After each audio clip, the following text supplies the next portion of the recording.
Foreign fighter jets, bombers have entered Eritrea. Which country is relocating its military planes to Eritrea? What is the significance of this move? Welcome to my views and news. Thanks for watching the channel. Two main news stories in this video. First one is about relocation of fighter jets from a country to Eritrea. Second news story is about a war of words ongoing between Prosperity Party and the Eritrean government officials. Minister of Information of Eritrea just a few minutes ago responded to some posts, some messages of Prosperity Party leaders. Before the start of this video, let me share with you a clarification.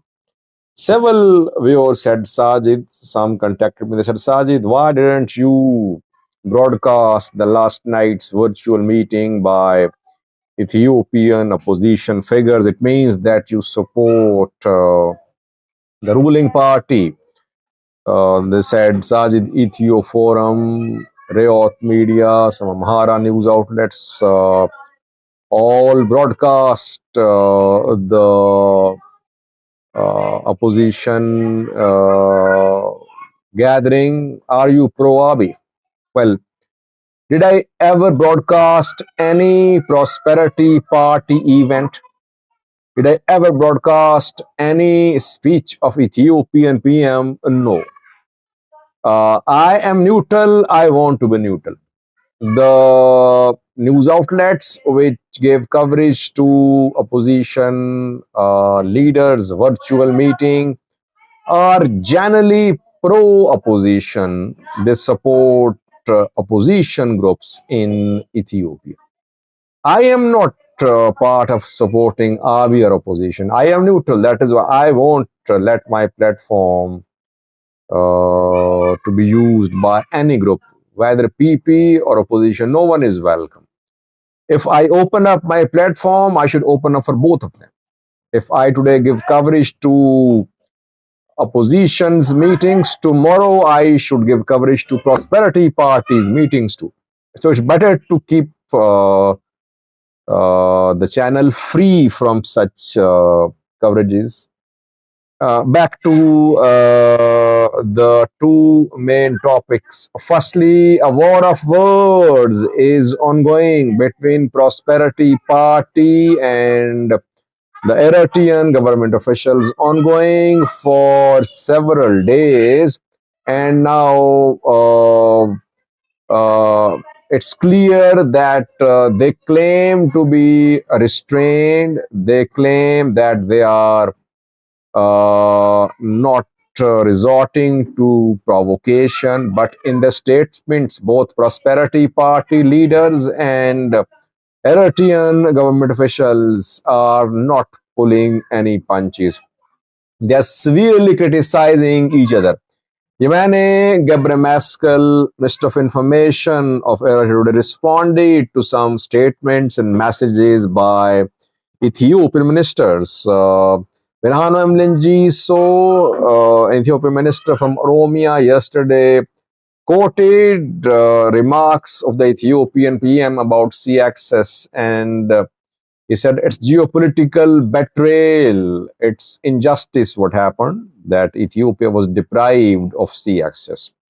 Yemane responded today, the Minister of Eritrea, he said that these PP party officials are on the one hand saying that they are restrained, they don't want to be drawn into any war of words. With Eritrea, on the other hand, they share provocative and bitter statements lamenting lack of sea access. So it's duplicity, it's hypocrisy. Yes, both sides are saying that they are restrained, but they have launched a war of words. War of words is ongoing. Let's hope this war of words does not turn into an actual physical war. Now, Many story viewers, fighter jets of a country have entered Eritrea. Uh, it is being confirmed by Sudanese sources that the Sudanese military of General Abdul Fattah al-Burhan has relocated its Air Force fighter jets and bombers to Eritrea. The decision was made after rapid support forces conducted a series of drone strikes on Port Sudan. These military planes they were stationed in Port Sudan, but after some strikes by Sudanese Air Force at Nyala Airport, in which some uh, Emirati officials were killed, UE-backed RSF launched drone strikes on Port Sudan, targeting Turkish foreigners, Turkish foreign drone experts, and Sudanese key strategic sites in Port Sudan, including the airport, the port, fuel storage sites, and other strategic locations in Port Sudan. So, during the strikes, it was difficult, obviously, to protect the air force jets and fighters because Sudanese military does not have very efficient long-range air defense systems. That is why Al-Burhan government relocated its fighter jets and bombers from Port Sudan to Eritrea. It is being confirmed by Sudanese sources. By the way, during Ethiopia-Eratia 1998-2000 war, did Eritrea relocate its military planes to a country? Some sources say that during that war, Eritrea relocated the fighter jets and bombers to another country. Some say that Eritrea relocated them to Yemen back then. If today, God forbid, a war breaks out between Eritrea and Ethiopia, and Eritrea is unable to protect the fleet of its fighter jets and bombers, it will definitely relocate its air machines to another country. Eritrea does not have very long range and effective air defense systems. Ethiopia has air defense systems, Seeds, S-300, and several other air defense systems are in operation in the service of Ethiopian National Defense Force, Ethiopian Air Force. Today, Eritrea is supporting Sudanese military, and tomorrow Sudanese military, Sudan's government will support Eritrea. That is why RSF chief threatened Isas Sevuk, if you remember. Rapid Support Force Chief Hamdan Dagalo, almost a week ago, in a speech, threatened Egypt and Eritrea, saying that Egyptian military planes are involved in strikes on RSF positions. He accused Isas Sevuki also of causing loss to RSF by supporting Sudanese military. Isas Sevuki is supporting Sudanese military in different ways. The Eritrean government are training and arming Sudanese armed groups. Secondly, Eritrea mobilized its navy towards Port Sudan, but after RSF strikes on Port Sudan, Eritrea withdrew its naval forces from there. And now, Eritrea is protecting Sudanese fighter jets and bombers. Could RSF hit Eritrea?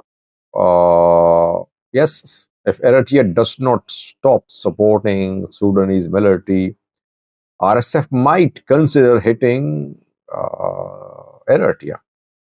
And perhaps this is what Ethiopia would like to see. This is what UE would like to see. They might pit Hamdan Dagalo against Isas Sevuki.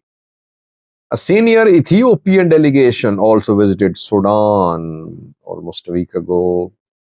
Ridwan Hussein, Ethiopian head of intelligence agency, head of NIS, Gita Choreda, Minister of State on East Africa Affairs, visited Port Sudan and met with Sudanese leaders.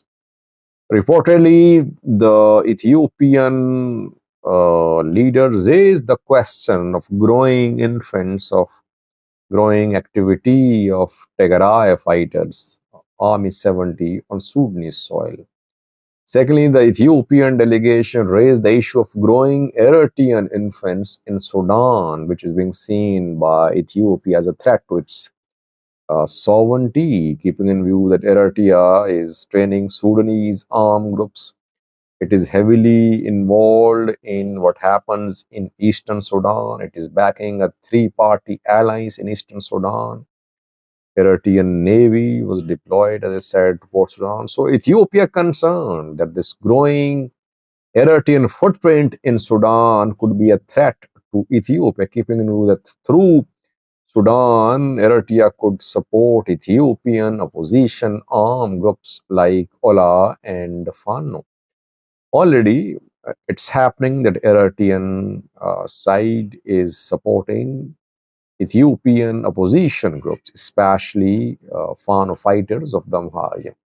That is why Ethiopia raised these questions, and Ethiopian delegation submitted a message to Al Burhan government, message of peace from the UAE. Ethiopia is a UAE ally, but it has been trying to mediate between RSF and the Sudanese. Thanks for watching.